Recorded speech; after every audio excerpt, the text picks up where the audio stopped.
히브리서 13장 1절에서 17절까지 읽으셨습니다.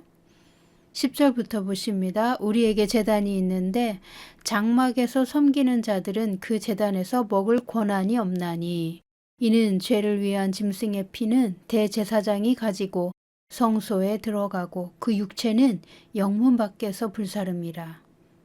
12절 그러므로 예수도 자기 피로써 백성을 거룩하게 하려고 성문 밖에서 고난을 받으셨느니라. 13절 그런즉 우리도 그의 치욕을 짊어지고 영문 밖으로 그에게 나아가자. 아멘. 10절에서 11절의 내용은 구약의 레위 제사장들이 성막에서 제사를 드리는 모습입니다.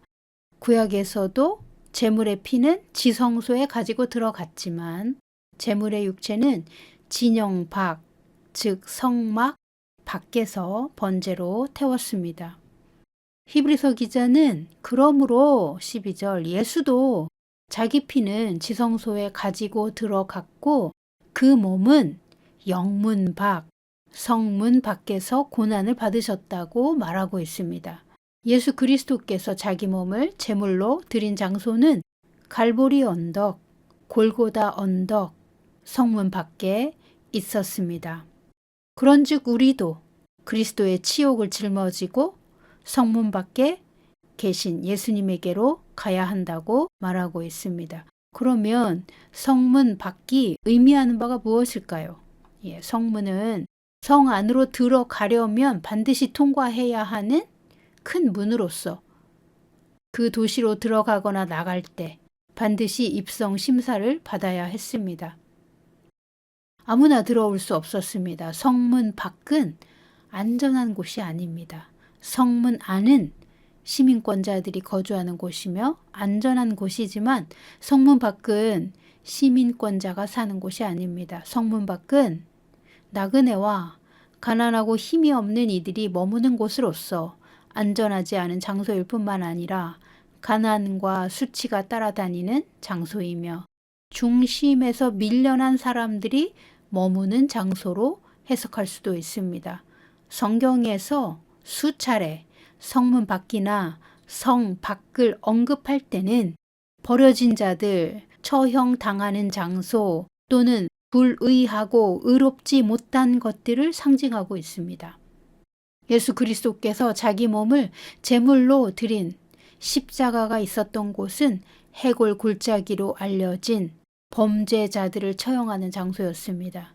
그곳에서 예수님은 치욕과 고난을 감당하셨습니다.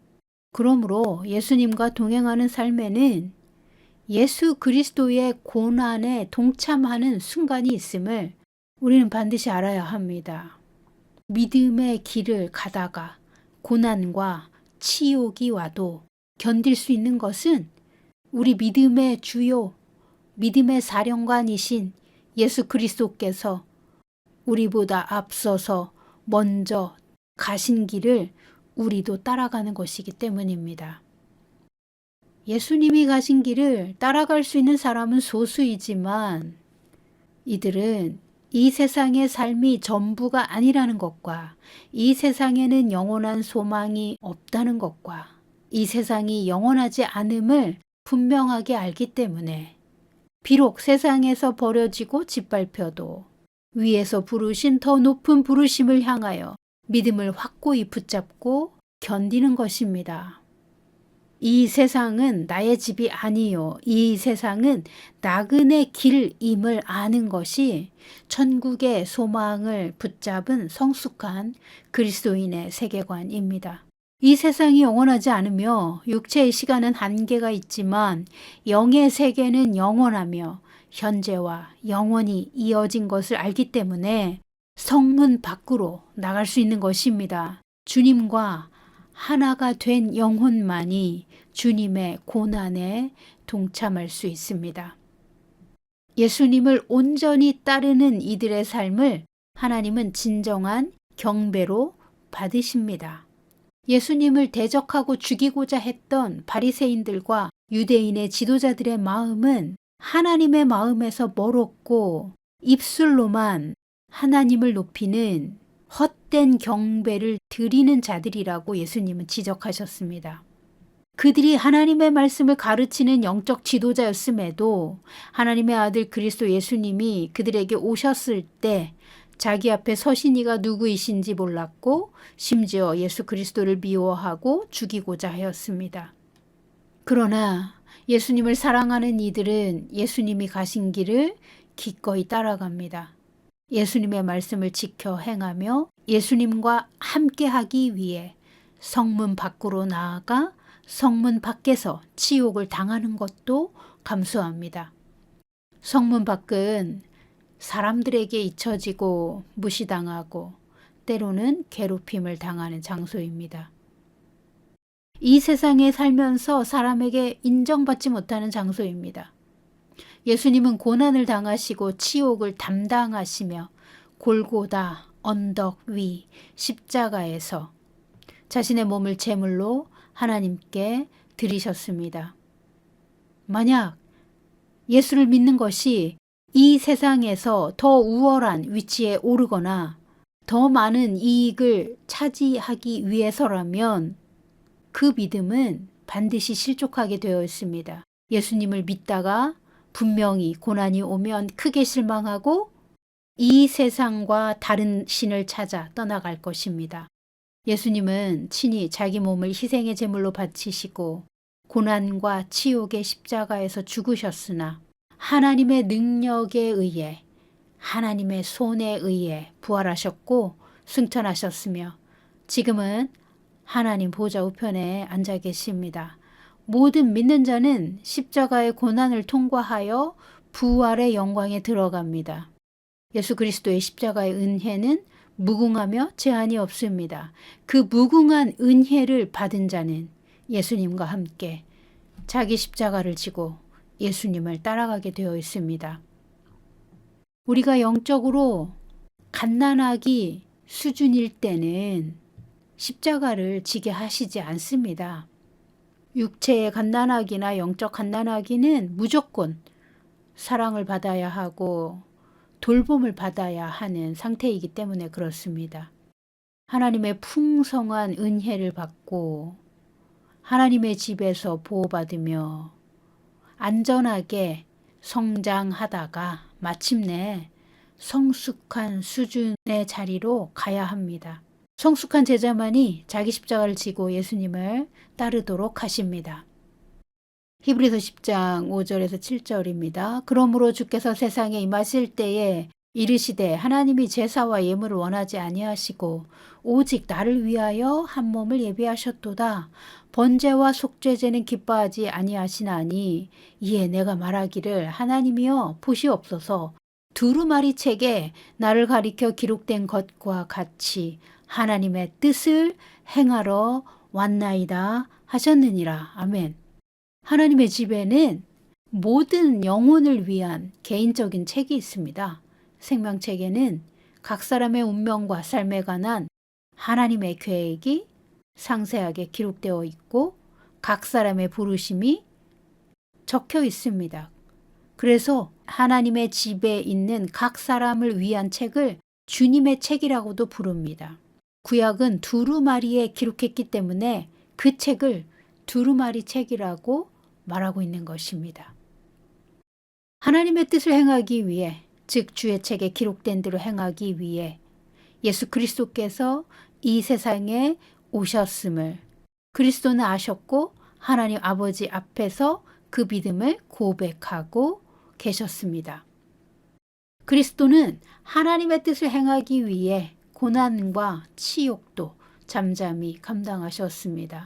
예수께서 십자가의 제사로 열어놓으신 생명의 길, 하늘의 성소로 이어지는 새로운 길로 들어가는 이들은 그리스도께서 이루어 놓으신 영원한 생명의 길을 따라 예수님과 동행합니다. 하나님이 원하시는 길과 세상이 요구하는 길은 정반대입니다.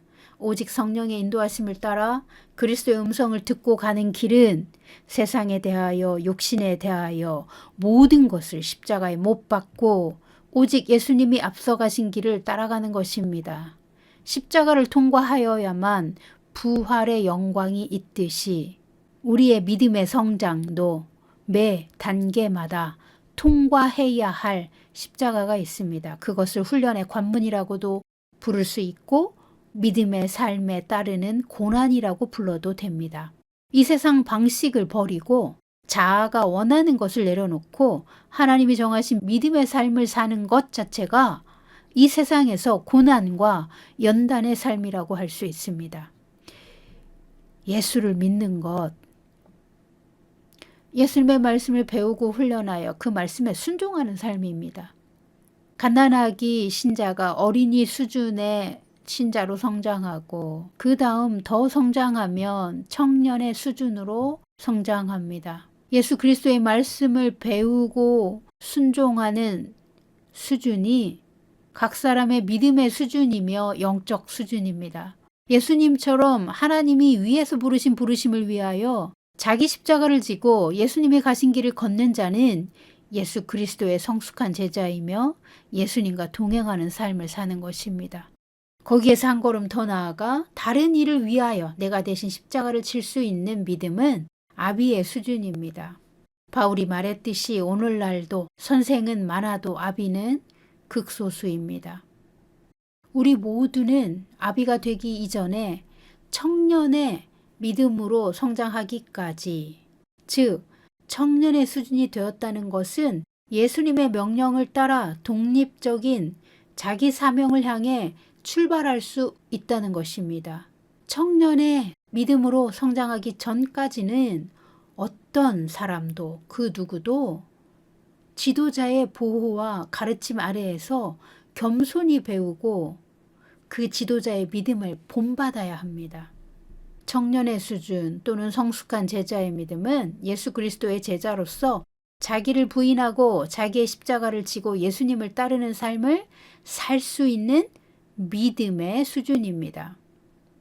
자기를 부인한다는 것은 예수님처럼 내 뜻대로 마시고 아버지의 뜻대로 하시옵소서 라고 기도하며 그렇게 순종할 수 있는 것입니다. 그것이 자기를 부인하고 자기 십자가를 지고 예수님을 따르는 삶의 표본입니다.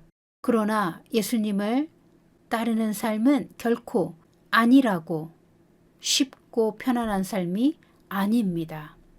이 세상이 원하는 것은 세상이 멸망할 때 함께 멸망할 것들에 모든 것을 집중하는 삶입니다. 그러나 하나님이 정하신 생명의 길은 영원한 삶과 영원히 존재하는 것에 집중하는 삶입니다.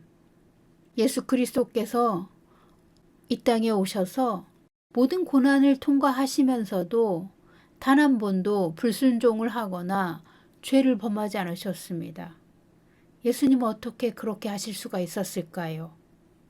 그분도 우리와 똑같은 인간의 몸과 성정을 가지고 태어나셨지만 그분은 어떻게 그렇게 완전하게 하나님의 뜻을 순종하셨을까요? 그분은 하나님을 참되게 경배하여 하나님과 친밀한 관계를 유지했기에 가능했습니다. 하나님과 친밀한 관계 안에는 하늘의 영광이 있습니다.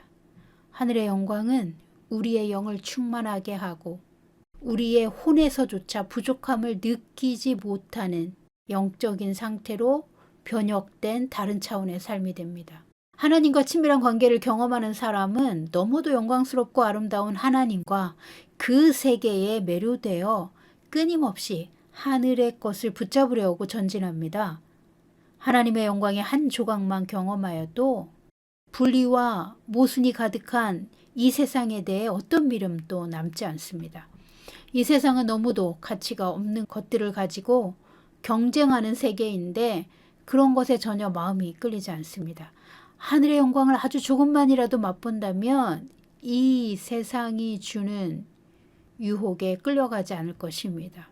예수님은 아버지와 태초 이전에 누리셨던 영광을 이 땅에서도 누리셨습니다. 예수님은 요한복음 17장에서 예수께서 누리셨던 하나님과의 그 친밀한 관계를 통해 제자들도 예수님과 하나 되고 하나님과 하나 되어 하나님의 영광 안에 머무는 삶을 살도록 기도하셨습니다. 예수님께서 요한복음 17장에서 기도하신 내용대로 우리는 그 충만한 삶을 누릴 수 있습니다. 예수님이 가셨던 길은 우리 모두 가야 하고 갈 수 있는 길입니다. 예수님이 가신 길은 제자들이 따라가게 되어 있습니다. 제자들은 모두 예수님이 가신 길을 따라갔습니다. 예수님을 따라갔던 제자들은 하늘의 영광을 힘입어 하늘의 책대로 하나님이 지시하시고 인도하시는 영광스러운 삶을 향하여 나아갔습니다. 비록 육신에게는 고난이 있었지만 그들의 영 안에는 하나님의 영광과 기쁨이 넘쳤으므로 그들의 영이 혼과 육체를 이끌고 온전한 순종의 삶으로 나아갈 수 있었습니다. 예수께서 이 땅에 계실 때 아버지 하나님과 누린 그 친밀한 관계 안에서의 영광은 예수님과 하나 된 제자들의 영혼 안에도 있었습니다. 예수님과 하나 된 모든 믿는 자 안에도 이 친밀한 교제와 영광이 있습니다. 어떻게 가능합니까? 예수님은 포도나무이시고 우리는 그분의 가지임으로 가능합니다. 우리 안에 계신 예수 그리스도로 인하여 우리는 모든 것을 할 수 있습니다. 예수님이 가신 길을 따르며 하늘의 책대로 우리의 운명을 완성할 수 있습니다. 히브리서 13장 전체는 그리스도 예수와 하나 된 삶을 사는 이들이 이 세상을 따르지 않고 예수님을 따르기 위해 매일 실천하는 삶의 방식을 말해줍니다. 믿는 자들끼리 서로 사랑해야 하며 나그네를 대접하고 갇힌 자들, 학대받는 자들을 깊이 생각하고 도와주며 결혼을 거룩하게 유지하며 돈을 사랑하지 않으며 담대히 주님을 의지하되 말씀을 가르쳐주는 목자나 인도자의 믿음을 따르는 것입니다.